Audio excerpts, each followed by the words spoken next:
आज हम सीखने वाले हैं प्रॉफिट एंड लॉस अकाउंट के बारे में। पिछली वीडियो में मैंने आपको बताया था बैलेंस शीट के बारे में कि बैलेंस शीट होता क्या है, उसके लाइन आइटम्स क्या होते हैं, हम उसको क्यों यूज करते हैं और बैलेंस शीट में एसेट क्या होता है, लायबिलिटी क्या होता है, सोर्स साइड क्या होता है, एप्लीकेशन साइड क्या होता है। ये सारी चीजें हमने लास्ट वीडियो में सीखा था। अब आपको पता है कि जब भी हम कंपनी में इन्वेस्टमेंट करने के लिए जाते हैं तो हम क्या करते हैं, हम कंपनी के फाइनेंशियल्स को समझते हैं। Financials, balance sheet, profit and loss, cash flow statements और नोट्स टू अकाउंट्स जो होता है, इन सबको मिला करके हम बोलते हैं कि ये कंपनी का फाइनेंशियल स्टेटमेंट होता है।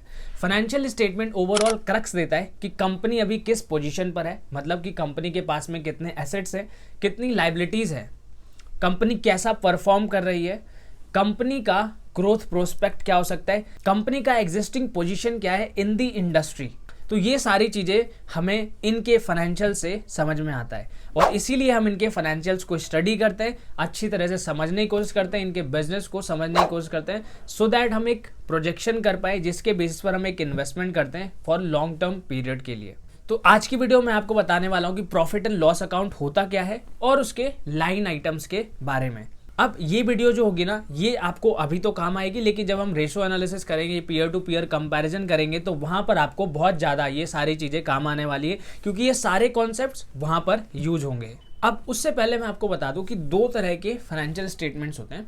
पहला होता है स्टैंड अलोन और दूसरा होता है consolidated financial statement. Stand alone financial statement का मतलब होता है कि जो भी कंपनी हम एनालाइज कर रहे हैं वो एक पर्टिकुलर कंपनी होती है, उसी का हम फाइनेंशियल्स देखते हैं। वेयर एज जो कंसोलिडेटेड फाइनेंशियल स्टेटमेंट होता है उसमें क्या होता है कि जो कंपनी हम एनालाइज कर रहे हैं उस कंपनी ने फर्दर इन्वेस्टमेंट किया होता है दूसरी कंपनी में, जो उसके सब्सिडरीज होते हैं या फिर किसी और कंपनी के साथ में ज्वाइंट वेंचर बनाते हैं या फिर किसी कंपनी में उनका सिग्निफिकेंट स्टेक होता है जिसको हम एसोसिएट्स बोलते हैं। और जब हम उस कंपनी को, उनके एसोसिएट्स को, सब्सिडरी को और ज्वाइंट वेंचर को कंबाइन करते हैं तो बनता है consolidated financial statement. That means कि कंपनी कितना कंसोलिडेटेड बेसिस पर, ग्रुप बेसिस पर रेवेन्यू जो है वो जनरेट करती है, कंपनी के पास में कितना एसेट है, तो वो सारी जो फाइनेंशियल्स होते हैं वो कंसोलिडेटेड बेसिस पर होते हैं। तो अब आपको क्लियर हो चुका होगा कि स्टैंड अलोन फाइनेंशियल स्टेटमेंट क्या होता है, कंसोलिडेटेड फाइनेंशियल स्टेटमेंट क्या होता है। तो जब भी आप कंपनी को एनालाइज करते हो ना, तो आपको ये समझना चाहिए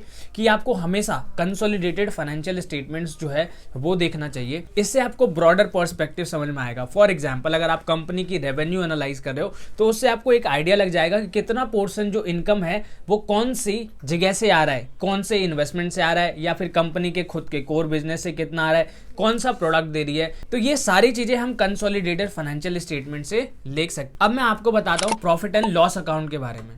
देखो, प्रॉफिट एंड लॉस अकाउंट क्या होता है, कंपनी जो भी डे टू डे ऑपरेशंस करती है पैसा कमाने के लिए, तो उसका जो भी आउटकम होता है ना, वो आपको प्रॉफिट एंड लॉस अकाउंट में दिखता है।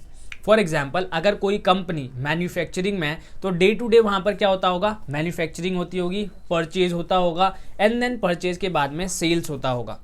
तो जो भी सेल्स होता है, जो भी परचेज होता है, वो सारा अकाउंट फॉर किया जाता है इन दी प्रॉफिट एंड लॉस अकाउंट। तो प्रॉफिट एंड लॉस अकाउंट को हम एनालाइज करते हैं for the purpose of seeing the performance, कि कंपनी कैसा परफॉर्म कर रही है, कंपनी का रेवेन्यू सोर्स ऑफ इनकम क्या है, कौन सा प्रोडक्ट कैसा प्रॉफिटेबिलिटी दे रहा है, कंपनी कितना मार्जिन कमा पाती है, कंपनी का ग्रोथ प्रोस्पेक्ट क्या है। इन सारी चीजों के लिए हम कंपनी के प्रॉफिट एंड लॉस को एनालाइज करते हैं। अब प्रॉफिट एंड लॉस के भी दो साइड्स होते हैं, पहला होता है इनकम और दूसरा होता है एक्सपेंडिचर। अब आपको सिंपल समझना है कि कंपनी के पास में जितना भी पैसा आता है वो सारा कंपनी का क्या होता है, इनकम होता है। अब इनकम भी दो तरह के हो सकते हैं। एक, जो कंपनी जिस चीज के लिए बनी हुई है, जो काम करने के लिए बनी हुई है, उससे कंपनी कितना पैसा कमाती है, तो उसको हम बोलते हैं रेवेन्यू फ्रॉम ऑपरेशंस, या फिर हम कहते हैं कि रेवेन्यू फ्रॉम कोर बिजनेस। और जो दूसरा होता है वो अदर इनकम होता है। That means other than revenue from operation, जो भी इनकम होता है, चाहे वो रेंटल इनकम हो या फिर कोई इन्वेस्टमेंट इनकम हो या फिर कोई एसेट सेल किया हो, अगर उससे कोई प्रॉफिट होता है, तो ये सारे जो भी इनकम होंगे ये अदर इनकम में आ जाएंगे।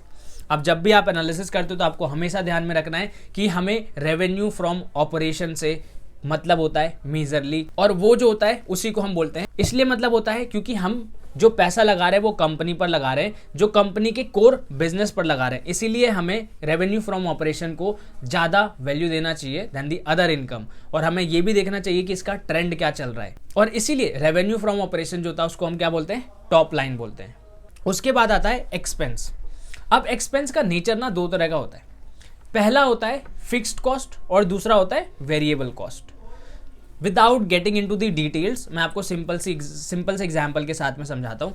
वो कॉस्ट जो हमेशा फिक्स्ड रहती है, दैट मीन्स कि वो हो सकता है इंक्रीज होगी, बट ऐसा नहीं है कि जैसे अगर हमारी वॉल्यूम बढ़ रही है, जैसे हमारा सेल्स बढ़ रहा है, तो उसी प्रपोर्शन के साथ में हमारा ये कॉस्ट भी बढ़ेगा।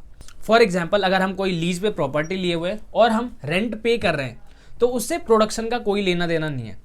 अब सपोज कि अभी प्रोडक्शन कैपेसिटी 70% पर है, अब प्रोडक्शन जो होगा 70 से 80% पर हो गया है, तो अभी प्रोडक्शन ज़्यादा हो रहा है, सेल ज़्यादा हो रहा है, बट हमारा जो रेंट होगा वो सेम रहने वाला है। या फिर अगर हम इलेक्ट्रिसिटी की बात करते हैं तो इलेक्ट्रिसिटी भी सेम रहने वाली है। हो सकता है इलेक्ट्रिसिटी थोड़ी सी बढ़ जाएगी because of increase in the production level, but जरूरी नहीं है कि जितना परसेंट से प्रोडक्शन लेवल बढ़ रहा है उतने परसेंट से हमारा फिक्स्ड कॉस्ट भी बढ़ेगा। तो इसीलिए हम क्या कहते हैं, जो cost through out the period fixed होता है उसको हम बोलते हैं फिक्स्ड कॉस्ट। जैसे कि finance cost, depreciation, rental expenses, lease expenses, selling and administrative expenses. तो ये सारे जो एग्जांपल्स हो ना, कुछ एग्जांपल्स जो होंगे वो फिक्स्ड कॉस्ट के होंगे। अब आपको ये ध्यान में रखना है कि जो भी मैंने बोला है, हो सकता है कुछ उसमें से जो होगा वो वेरिएबल कॉस्ट भी होगा, राइट। डिपेंड करता है ना उसके नेचर पे। अगर वो प्रोडक्शन के साथ में चेंज हो रहा है तो वो वेरिएबल कॉस्ट है, अदरवाइज फिक्स्ड कॉस्ट है। अब इनके नेचर को समझना इसलिए भी इंपॉर्टेंट है क्योंकि अब आपको समझ में आएगा कि जो रॉ मटेरियल कॉस्ट होता है वो क्या होता है, वेरिएबल कॉस्ट होता है। तो जैसे ही हमारा सेल्स इंक्रीज होगा ना, तो हमें ये भी देखना है कि क्या हमारा रॉ मटेरियल भी सेम प्रोपोर्शन से इंक्रीज हो रहा है। तो उससे हमें अल्टीमेट फायदा कोई भी नहीं होने वाला। क्यों? क्योंकि महंगाई बढ़ी, क्योंकि हमारा रॉ मटेरियल महंगा हुआ, और इसीलिए हम क्या कर रहे हैं कि अपने मार्जिन को मेंटेन करने के लिए जो रॉ मटेरियल की प्राइस इंक्रीज हुई थी उससे हम क्या कर रहे हैं, सेल्स की प्राइस को इंक्रीज कर रहे हैं, सो दैट कि हम जो इंक्रीज्ड कॉस्ट है वो कस्टमर को पास ऑन कर पाए और अपने मार्जिन पर जो होगा वो इफेक्ट कम आने दें, राइट। तो इसीलिए हम क्या करते हैं, नेचर को समझने की कोशिश करते हैं कि कौन सा फिक्स्ड कॉस्ट है, कौन सा वेरिएबल कॉस्ट है। अब मैं आपको P&L पर लेकर के चलता हूं और वहां पर मैं आपको सारे कंपोनेंट जो भी इनकम के और एक्सपेंस के होते हैं वो समझाने की कोशिश करता हूं। तो जैसे कि आपको पता है कि हम प्रीवियस वीडियो से ही डीमार्ट के फाइनेंशियल्स को देख रहे हैं, और पूरी जो एनालिसिस होगी, ये फंडामेंटल एनालिसिस, वो हम डीमार्ट के बैलेंस शीट और फाइनेंशियल से करने वाले हैं। So stay tuned. तो अभी हम देख रहे हैं consolidated profit and loss account of DMart as on 31 March 2023। अब आपको ये समझना है कि ये पर्टिकुलर किसी दिन के लिए नहीं होता है। जो भी प्रॉफिट एंड लॉस अकाउंट होता है उसको आप क्या करते हो, थ्रू आउट ये चलता रहता है, क्यूमुलेटिवली चलता रहता है। तो जिस दिन भी निकालोगे ना, वो पूरे साल का आपको उस दिन तक के पूरे साल का दिखाएगा कि कितना एक्सपेंडिचर हुआ है, कितना कंपनी ने रेवेन्यू जनरेट किया है और कितना कंपनी ने प्रॉफिट जो है वो कमाया है।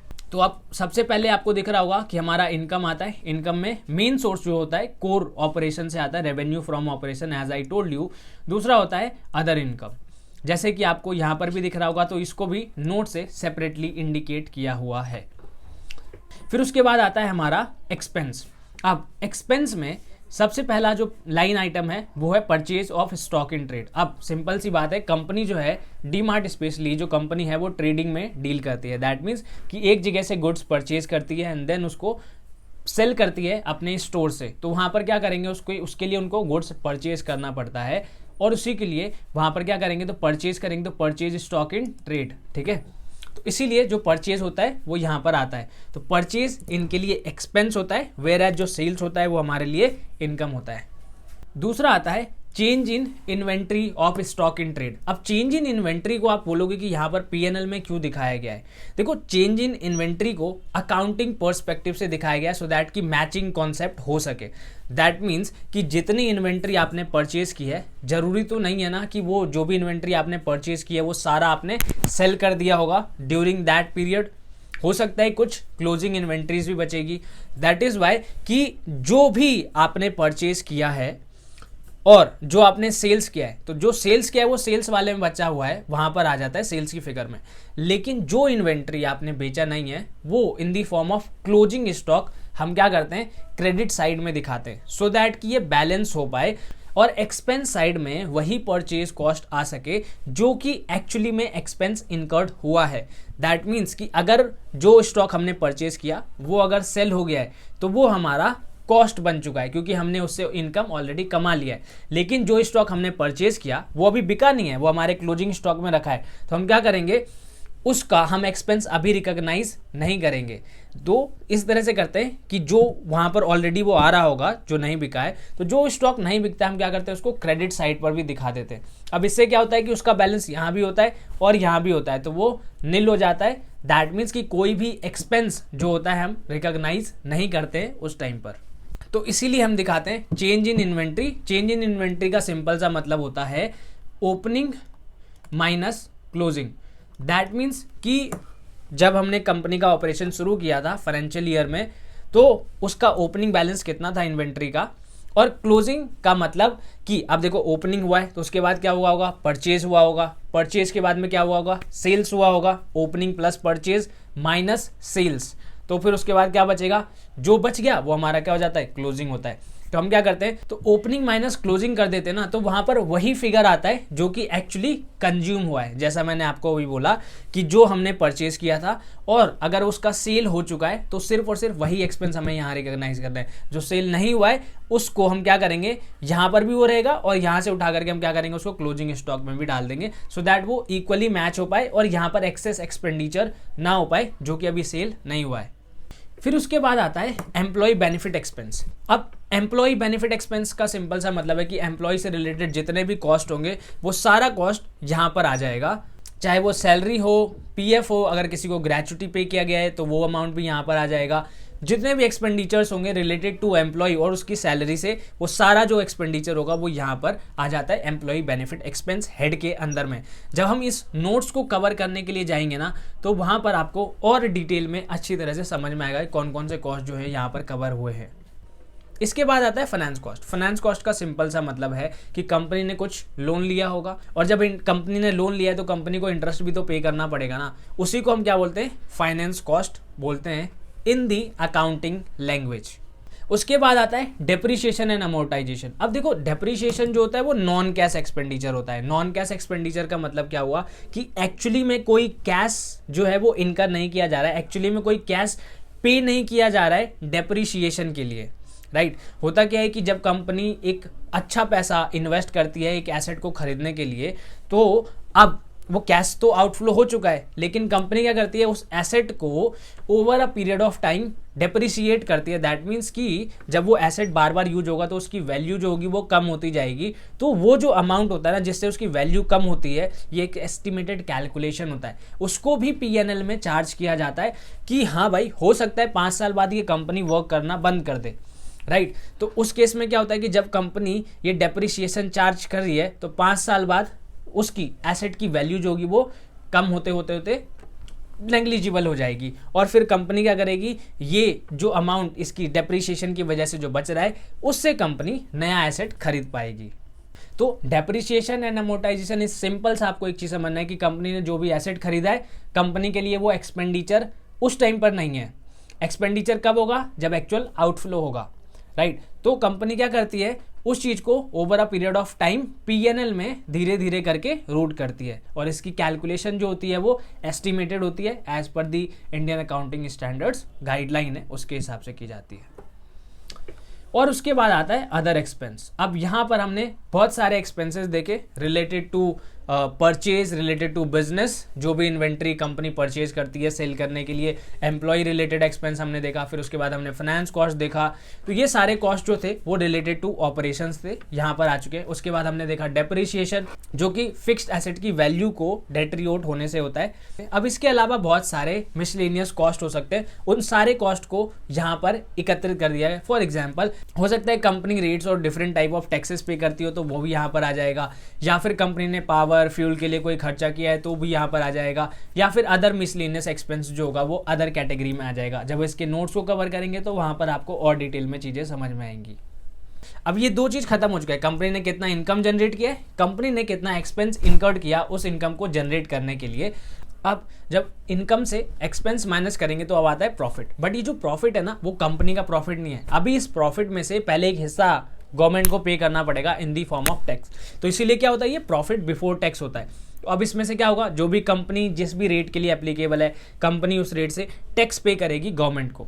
अब वहां पर क्या होता है, तो सबसे पहले करंट टैक्स आएगा, तो जैसा कि आपको यहाँ पर दिख भी रहा होगा कि करंट टैक्स है, डेफर्ड टैक्स है और adjustment related to earlier year. Earlier years में हो सकता है कंपनी ने ज़्यादा एडवांस टैक्स पे कर दिया होगा, तो अब इससे क्या होगा, कंपनी के पास में एक एसेट क्रिएट हो जाएगा क्योंकि कंपनी ने पिछले साल ज़्यादा टैक्स पे कर दिया था, तो इस साल क्या होगा, वो एडजस्ट हो जाएगा।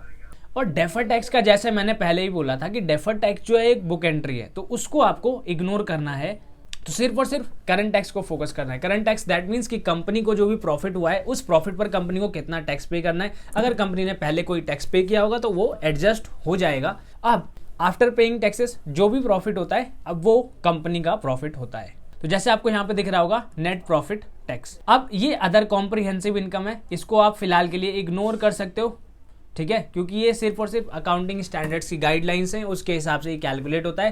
That is not related to हम कह सकते हैं कि financial analysis, even we consider it, but अभी के लिए उतना रेलिवेंट नहीं है। तो जैसी कंपनी के पास नेट प्रॉफिट आता है तो कंपनी के पास में ऑप्शन होता है कि इधर वो जो नेट प्रॉफिट है उसको री इन्वेस्ट किया जाए कंपनी के फर्दर एक्सपेंशन, फर्दर ग्रोथ के लिए, या फिर कंपनी कुछ अमाउंट जो है वो अपने ओनर्स को, अपने शेयर होल्डर्स को इन दी फॉर्म ऑफ डिविडेंड जो है वो, तो उसके बाद क्या होता है कि जो अमाउंट अगर पे कर दिया तो कर दिया, उससे क्या होगा, कंपनी के पास जो रिजर्व होगा वो कम हो जाएगा, प्रॉफिट्स कम हो जाएंगे। अगर कंपनी री इन्वेस्ट करती है तो कंपनी फर्दर अपने एक्सपेंशन में उस चीज को यूज कर सकती है। So that's it about the profit and loss account.